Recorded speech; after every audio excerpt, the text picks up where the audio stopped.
Kalian pasti tahu kan Bu Sherly Juanda, Gubernur Maluku Utara, yang cantik dan super power itu.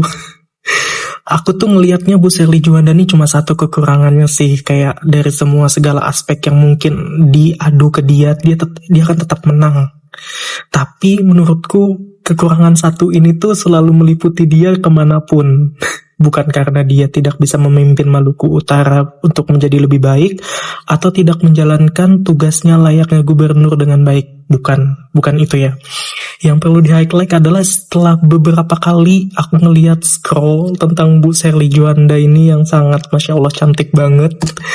Kekurangannya dia tuh cuma satu, yaitu dia bermasalah setiap dapat mic.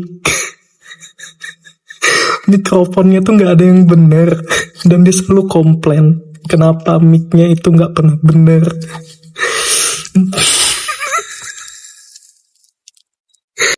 Coba panitia punya mic lebih dari satu tidak? Kasih ke anak. Panitia mohon bergerak panitia, bergerak. Ini ya, kalian ikut saya sudah sekian hari, sekian tahun. Mic itu lebih dari satu, jadi kalau orang lain ngomong tuh bisa. Tolong, operator. Dari mana lagi? WWMO, mic-nya aku busuk. Dan catatan aku tidak suka sekali mic ini ya. Jadi kalau ada acara saya, mohon mic-nya lebih jelas. Ini tidak tahu ngomongnya apa, bergema nggak jelas. Catatan penting, jika mengundang saya pastikan mic-nya bagus. Kalau nggak, saya bisa bawa mic sendiri. Berikutnya kalau pengadaan tuh bikin mic yang bagus, mic ini jelek sekali. Apa berikutnya kalau pengadaan tuh bikin mic yang bagus, mic ini jelek sekali. Ku ingat mimpi-mimpimu. Uang komite udah gratis belum? Kau masih ditagih? Udah. Apalagi yang masih ada biaya yang belum gratis? Hah? Apa? Makan?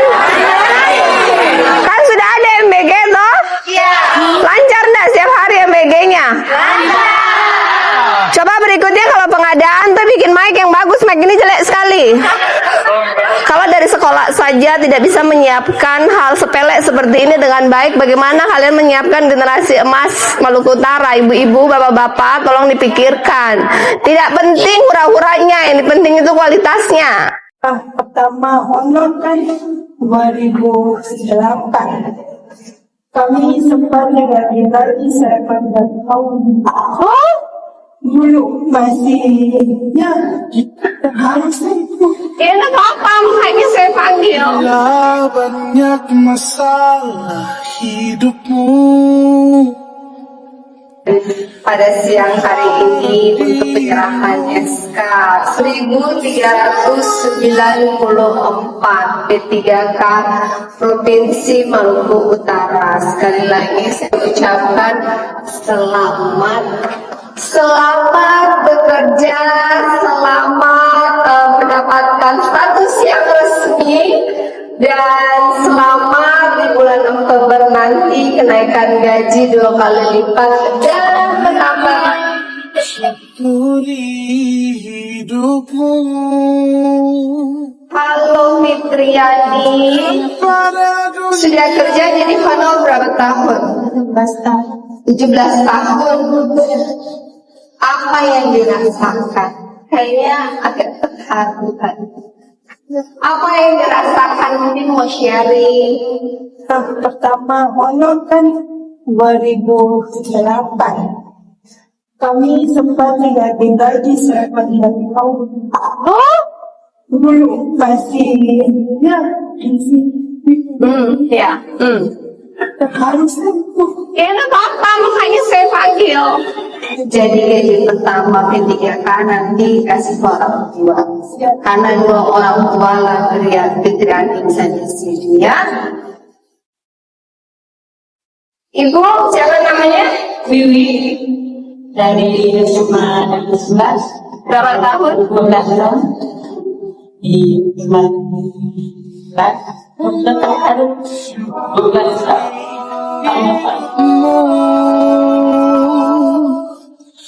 Tunjukkan pada dunia bahwa kau mau. Nah, pesan saya nanti ketika bekerja di dinas masing-masing harus ingat kalian diberkati untuk memberkati.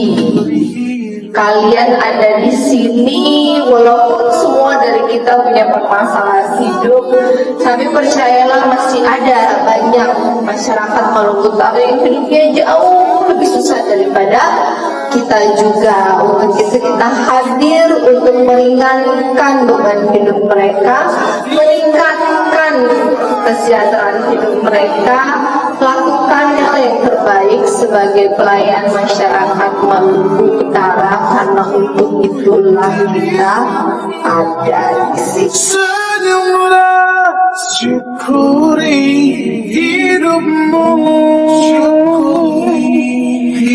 tunjukkan pada dunia bahwa kau mampu. Ini strategi yang digunakan Gubernur Shirley dalam mengeksekusi semua program di Maluku Utara. Begitupun dengan program 100 hari saya, sebenarnya saya juga tidak tahu harus ngapain, tapi along the way berjalan, tiba-tiba ada hikmah, tiba-tiba ada ide, tiba-tiba Tuhan kasih solusi.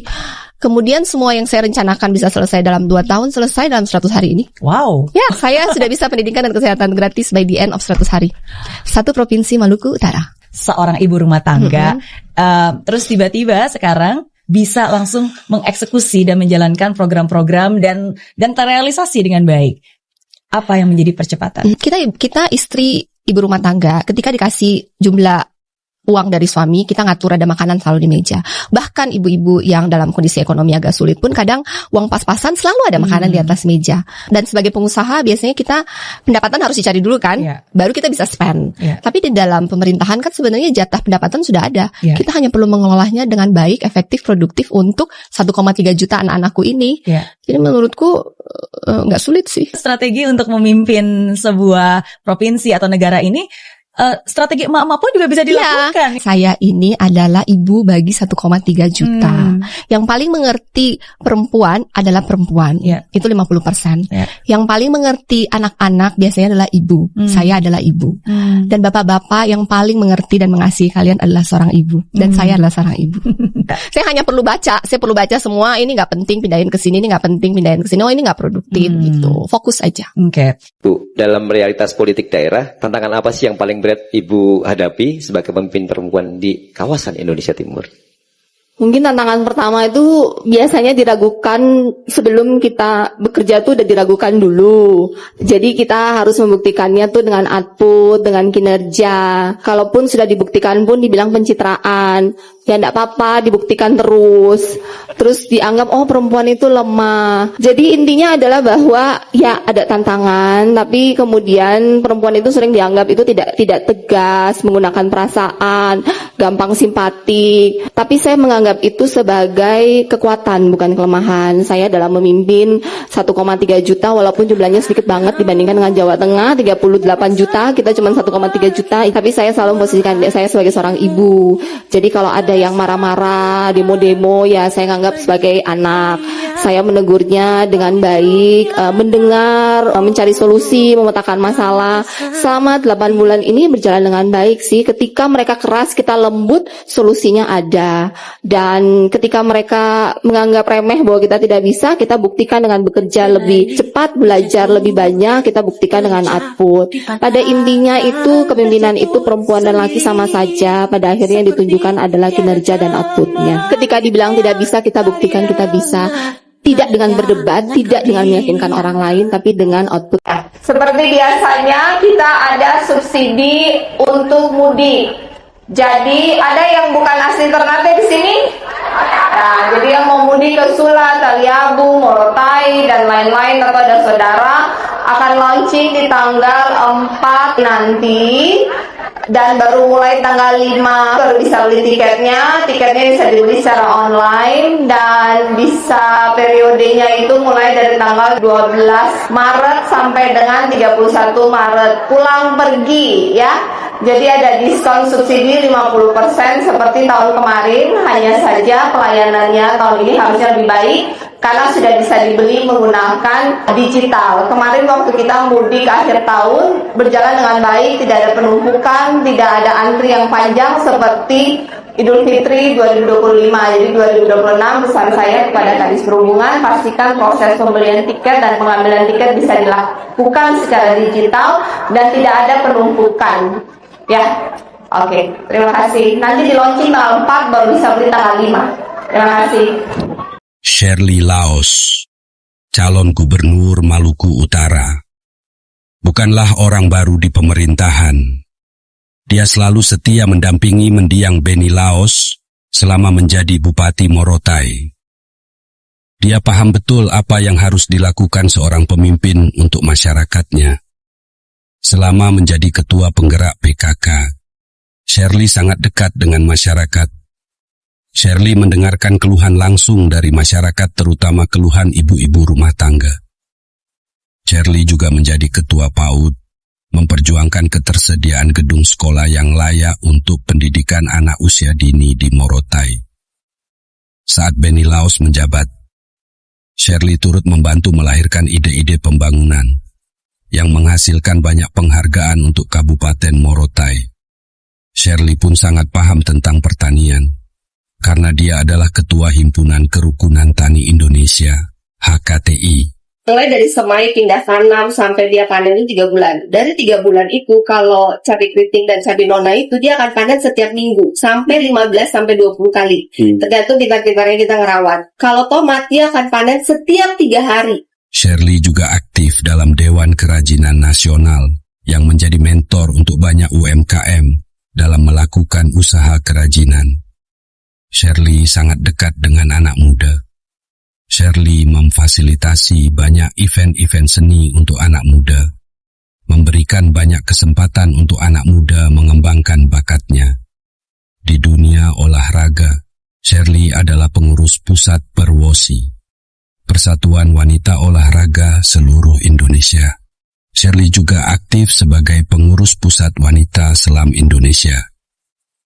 Maka wajar adanya jika seluruh partai pengusung kemudian satu suara untuk memberikan mandat kepada Shirley Laos maju dalam Pilgub Maluku Utara, karena Shirley memang pantas dan layak untuk menjadi seorang gubernur. Seperti layaknya seorang ibu yang penuh cinta kepada anaknya, Shirley akan memimpin Maluku Utara dengan cinta.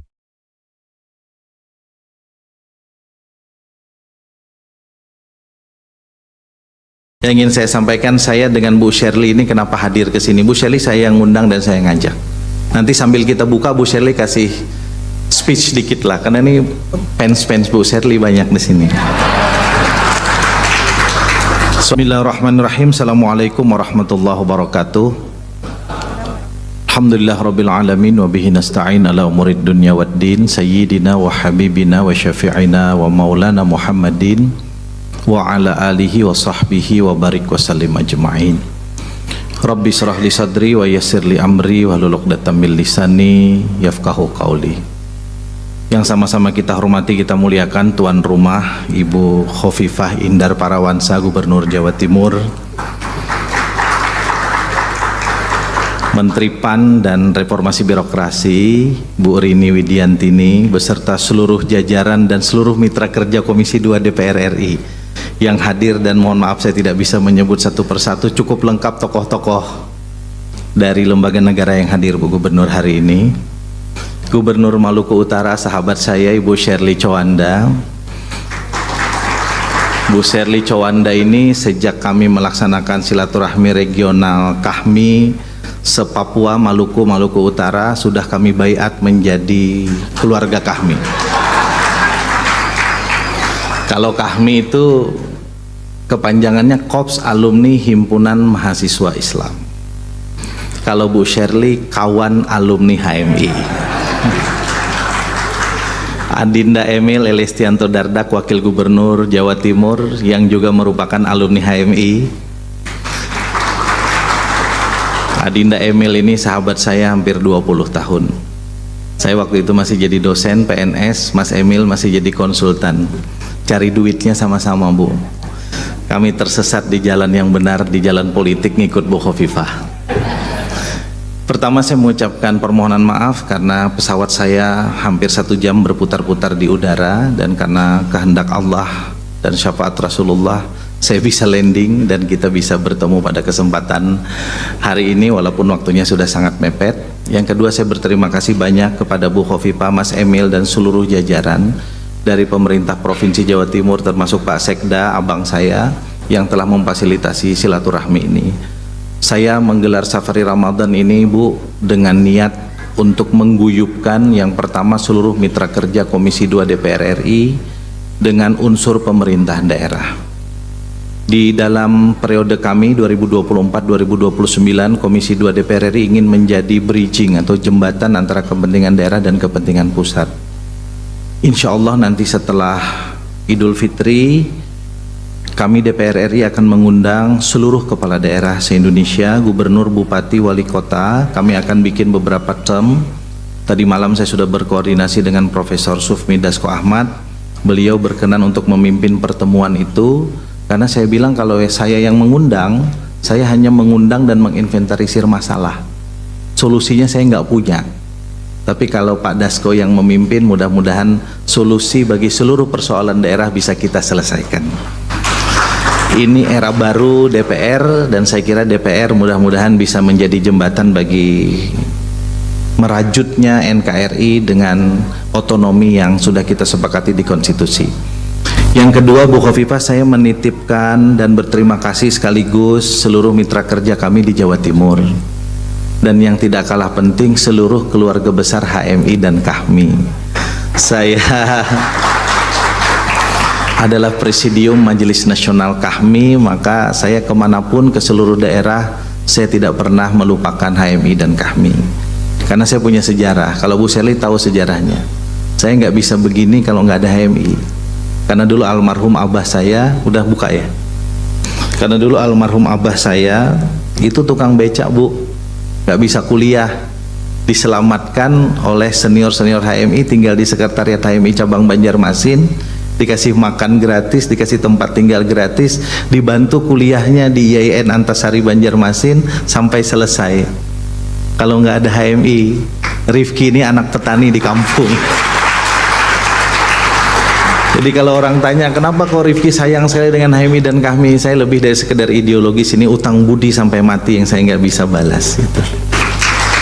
Terakhir yang ingin saya sampaikan, saya dengan Bu Sherly ini kenapa hadir ke sini. Bu Sherly saya yang ngundang dan saya ngajak. Nanti sambil kita buka Bu Sherly kasih speech dikit lah, karena ini fans Bu Sherly banyak di sini.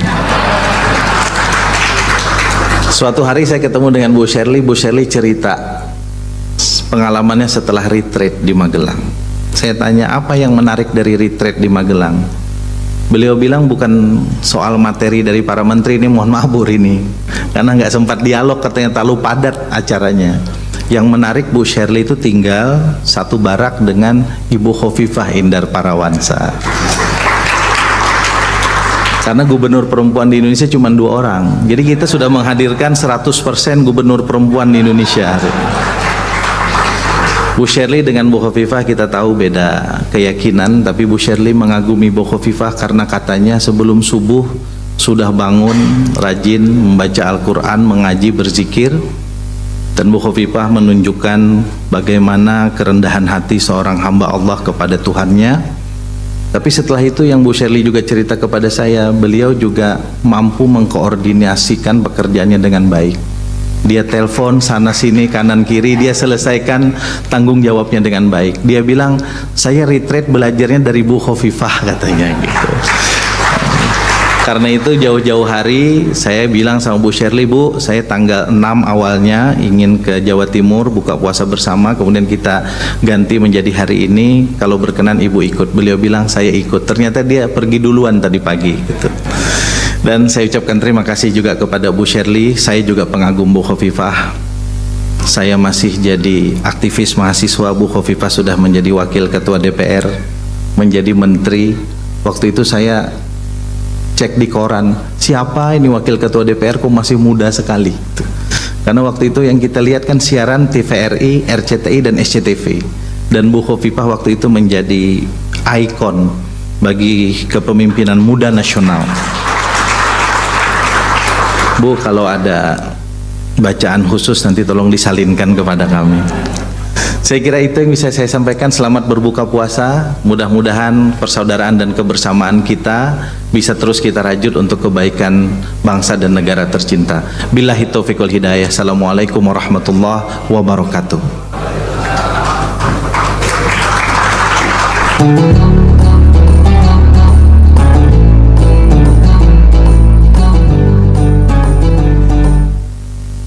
Bapak Ibu hadirin tamu undangan yang kami hormati, tentu dalam kesempatan ini juga akan kita simak dan ikuti sambutan Menteri Pendayagunaan Aparatur Negara dan Reformasi Birokrasi Republik Indonesia yang terhormat Ibu Rini Widianti di SHMPM. Kami silakan.